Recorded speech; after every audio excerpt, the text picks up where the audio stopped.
One thing that's becoming increasingly obvious, or should be increasingly obvious, is this dynamic of Christians working with Russians or other bad actors who want to destroy the good world order and who want to destroy right order and instill tyranny. And what they're doing is they're oftentimes spreading hate and lies and increasing the divide in society. And that benefits foreign and domestic enemies. That does not allow us to see the real issue of what's going on, which is that we have enemies, the Russians and some of the tech bros, who are very intent on reducing us to a state of tyranny. And they're using a lot of means to do that. And one of the most effective ways they're doing that is by having people who are Christians do that. And when I say Christians, what I'm really talking about are the leaders, Catholic and Protestant leaders, notable ones, as well as chatterers. You know me, I've always been against the chatterers because I think that they do not really care about truth. They care about fame and fortune, audiences. So all of these people are subject to being used, to being co opted. Some are co opted, some are um, agents, some are fellow travelers. Many are just assets. They're pursuing some line of malarkey that is very harmful to society, but because it's negative, because it's flashy, it will get a lot of eyeballs and a lot of attention. At the same time, you have to remember there are a lot of trolls. There's a lot of online social media trolls that will tune in and amplify or support or approve of the messages that some of these people are putting out there. And this is a very real dynamic. I've watched it, I've seen it for a very, very long time. So, what you oftentimes have, you may not have formal coordination between the Russians and the bad guys, and the Russians and other bad guys and Christians, but you almost have a one-two. When something happens, it's almost as though many Christian leaders, many chatters jump right in to make things worse. I want to talk about the Annunciation church shooting of August 27th, which was absolutely horrible. And my sympathies go out to all those who've been affected by this. But this is an example of what I'm talking about. Um, this happened in Minneapolis, and there was a shooting where the alleged shooter killed two children, I believe, and wounded 17. And then the shooter killed himself. What happened then is the Trump MAGA Russia disinformation machine got in full operation after that. And what they did is they focused on the alleged shooter's name change to Robin Westman from Robert Westman. They focused on sexual identity issues, and they focused on videos or comments that indicated a hatred of Trump. That's what the machine did. Some people were part of that, and they embellished on these stories. Okay. There was one situation where one priest on social media, I'm not going to give his name, um, almost right away said this is demonic. And this was in the context of the alleged shooter's sexual identity issues and name change and so on and so forth. What they didn't focus on were a number of details in the photos. And these photos were provided by Serhiil Seremenko on X or Twitter. And these were commented upon by Olga Lautman, who's an expert on Russian subversion. And if you look at the photos by Serhiil Seremenko on X or Twitter, you'll see Cyrillic or Russian writing on the magazines of the weapons and on some of the weapons. You'll see a patch which he identifies as FSB, which is the Russian Foreign Service, kind of akin to the CIA, on the alleged shooter's shirt. An AP article from August 28th entitled What We Know About the Shooter Who Killed Two and Wounded 18 in Minneapolis. Quote, a second, almost 20-minute long video shows nearly 200 pages of two different journals, mostly written in what appears to be the Cyrillic alphabet, Russian. Olga Lautman writes, quote, when will people start treating Russia's online indoctrination like other terrorist organizations? We have been warning forever that Russia is not only indoctrinating people online, but they are also hiring people online to carry out sabotage terrorist operations, as seen recently in Europe. Also, Russia's disinformation operations shifted several years ago from online rhetoric to priming people to carry out violent acts. End of quote. Uh, Lautman works with Julie Roginski, who is a former Fox News host and reporter and commentator. They have a regular podcast on Substack that describes Russian penetration and co-option and control of a number of Americans, to include Trump, the ultranationalists, the far right, in other words, neo-Nazis, evangelicals, and others. I'll try to put a link to it in this video. So like I said, the Trump MAGA Russia disinformation machine went into overdrive. Didn't talk about any of the things that Lautman or Seremenko talked about, but went into overdrive, and a couple of the leaders from the Christian point of view were Franklin Graham and Bishop Robert Barron. Well, Bishop Robert Barron, I believe you can say, is co-opted because he has been appointed to Trump's Council on Religious Liberty or Committee on Religious Liberty. And we know Trump is definitely a Russian asset. That was commented upon in the last week by the president of Portugal, who said that Trump is a Russian asset. It was also mentioned by retired Army Lieutenant General Ben Hodges last week, former commander of U.S. forces in Europe. He said Trump is acting like a Russian asset. Craig Unger has said it, I've said it, a lot of other people have said it based on the evidence. So we know right there that that Bishop Robert Barron been appointed by Trump to a commission, and he knows what's expected of him. He's got to support a certain narrative that benefits Trump, that benefits this MAGA, Russia, Trump media machine. And he found his topic fairly quickly. So did Franklin Graham. Franklin Graham is the son of Billy Graham, big evangelical leader here in the United States.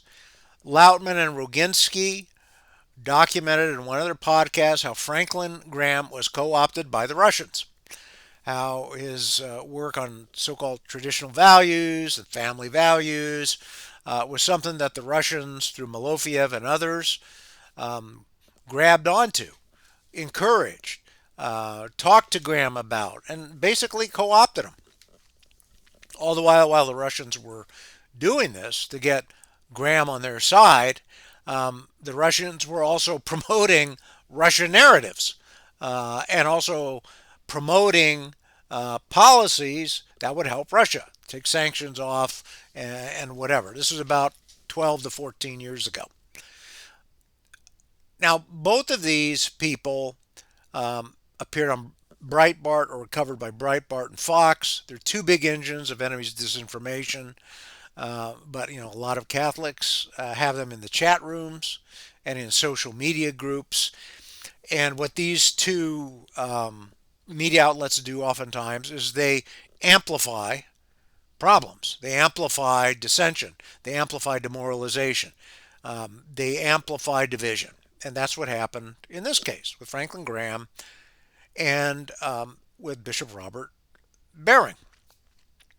So Barron was appointed by Trump to the Commission on Religious Liberty, so he's beholden to Trump, a Russian asset. So in an article entitled Minnesota Bishop rebukes Democratic mayor for dismissing prayer following deadly Catholic school attack. Minneapolis Mayor Jacob Fry said, "Don't say this is about thoughts and prayers after the gunman killed two children during Mass." That's the article by Christine Parks, Fox News, published August 29th. And so the following is reported. Minnesota Bishop Robert Barron sharply criticized Minneapolis Mayor Jacob Fry for dismissing calls for prayer following Wednesday's deadly Catholic school shooting, calling the mayor's remarks completely asinine. Catholics don't think that prayer magically protects them from all suffering. After all, Jesus prayed fervently from the cross on which he was dying, Barron told Fox News Digital. FBI Director Kash Patel confirmed that the Bureau is investigating the attack as both a possible act of domestic terrorism and a hate crime targeting Catholics. And at a press conference, according to Fox, Fry criticized those calling for prayer. Well, that's just not true. So, what I'm going to do is I'm going to read you what Jacob Fry said. And maybe he could have picked his words better. But at the same time, a man of the cloth should try to bring people together. After all, this shooting did happen in a mayor's town. He's probably a little bit distraught. And why can't these leaders, these Catholic and Christian leaders, be sources of unity, coming together? We can pray and we can act together to do the right thing. So what did Mayor Jacob Fry say? He said, quote, "There are no words that can capture the horror and evil of this unspeakable act. Children are dead. There are families that have deceased children. You cannot put into words the gravity, the tragedy, or the absolute pain of this situation. We are a Minneapolis family, but to everybody out there, do not think of these as just somebody else's kids. Those families are suffering immense pain right now. Think of this as if it were your own. Every one of us needs to be wrapping our arms around these families, giving them every ounce that we can muster. These are Minneapolis families. These are American families. And the amount of pain that they are suffering right now is extraordinary. And don't just say this is about thoughts and prayers right now. These kids were literally praying." Okay, that's the phrase that, the Trump, MAGA, Russia, Fox, Barron, media machine, disinformation machine latched onto. They have to latch onto something to create a divide here, okay? Of course, the divide, the image is that Fry and the Democrats are demons. They don't believe in prayer. That's not true. And this hurts the country, divides the country, and it creates conflict in the country. And this is something Trump has always done. This is something the Russians want. And this is what other people want because division and conflict can sell. So he goes on to say, and I mean, he's not criticizing prayer. Fry's not criticizing prayer. It's not just about thoughts and prayers. It's about coming together. It's about helping people. It's about understanding what happened. I mean, I get what Fry is saying. He could have maybe said it a little bit better, but it doesn't need to be a cause of division like Barron and Franklin Graham made it out to be. It was the first week of school. They were in a church. These were kids that should be learning with their friends. They should be playing on the playground. They should be able to go to school or church in peace without fear or risk of violence. And their parents should have the same kind of assurances. These are the sort of basic assurances that every family should have every step of the day, regardless of where they are in our country. I'm so deeply saddened and I'm so sorry to the families that I know are suffering right now. My ask is to everyone, stand by them. Love them. I mean, there's a lot of good stuff Fry said, but Barron and Graham and Fox and Breitbart weren't going to focus on that because their missions are to divide. And that helps the Russians and our domestic enemies. Love them. These families have forever been changed, and we've all been changed with them. We need to do everything possible to support them through this time. We have a family resource center that's been set up. I'm grateful for all the law enforcement agencies from a number of different jurisdictions and all the different departmental support that we have received. They're going to be working tirelessly. There's also a family resource center that is being set up as we speak to make sure that we're there for everybody. Again, to the families that are suffering, to those that have experienced loss, I'm so deeply sorry. We're going to be with you every step of the way. We love you. This kind of act of evil should never happen, and it happens far too often. End of quote. And that was from Axios, I believe. You can AOL.com. You can find it at AOL.com. So perhaps a poorly chosen phrase there, but once again, the decision to focus on that phrase and to make it into something that really was not was done by Barron and Graham and Fox and Breitbart and the Russian disinformation amplification of division machine. Um, Breitbart did the same thing with this, what Franklin Graham said. Franklin Graham wrote a long tweet on X, did the same thing. Jen Psaki posted, quote, prayer is not freaking enough. Prayers do not end school shootings. Prayers do not make parents feel safe sending their kids to school, end of quote. Okay, so this got a lot of currency around the internet with a lot of Catholics, a lot of um, pro Trump, pro MAG Catholics. J.D. Vance, of course, jumped in. But this really gave guys like Barron and Graham and others an entree, a healing opportunity, an opportunity to work together and say, let's work together, let's come together, we're all distraught. But they didn't want to do that. They wanted to make division. So right there, you see Graham and you see Barron. What are they doing? Are they fellow travelers with the Russians? Definitely Russian assets. Maybe they're cooperating. They're collaborating with the Russians and with other enemies of this country, to create this division. But they're at least assets. They're at least fellow travelers at this point of dividing our country. So then it goes on after that. It gets better. Okay. So um, not only was this about certain people not saying the right words about prayer, but then it got blown up into, well, according to Fox and Barron, quote, the massacre should be recognized for what it was, a deliberate act of anti Catholic violence, end of quote. This is a theme that was repeated over and over again during the culture wars, and especially in the last 12 to 15 years. Anti Christian, anti Catholic, anti Christian, anti Catholic. So that creates division in society, and it makes rank and file Catholics embattled, combative. They become the very people that many of them used to criticize. They take on a victim mentality. They become pugnacious. They forget to love and to work together. And guys like Barron and guys like Haj Patel, was it Haj Patel, um, the FBI guy, right away they're dealing with it as an issue of anti Catholic violence, anti Catholic bias. And then Fox goes on to say, in the last 7 years in our country, there's been a 700% increase in violent acts in Christians and Christian churches. Um, Worldwide, Fox says Christianity is by far the most persecuted religion. People are even wondering whether the tragedy of Minneapolis is an instance of anti Catholic violence, is puzzling to me. So whether people are even considering it an act of anti-Catholic violence is puzzling. It means you should accept it as anti-Catholic violence. This is what I saw when I gave a talk a couple months ago.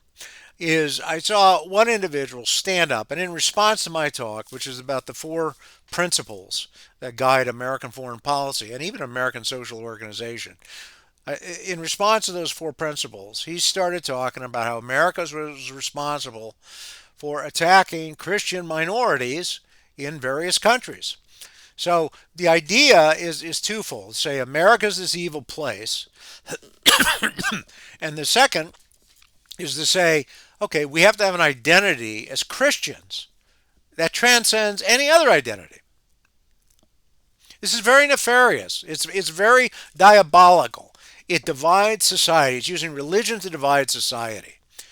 So you have a Christian identity, a Catholic identity that supersedes your national identity, and that puts you at being a Catholic or a Christian because you're persecuted at odds with everyone else in society. And I got to tell you, I don't think the Christians in Rome felt that way. I think that they suffered for the greater good. Um, okay, so then, of course, Fox goes on to say The Conservative Family Research Council has documented a rise in hostility towards churches. Okay. All right. So this is what is actually happening in our society when events like this happen.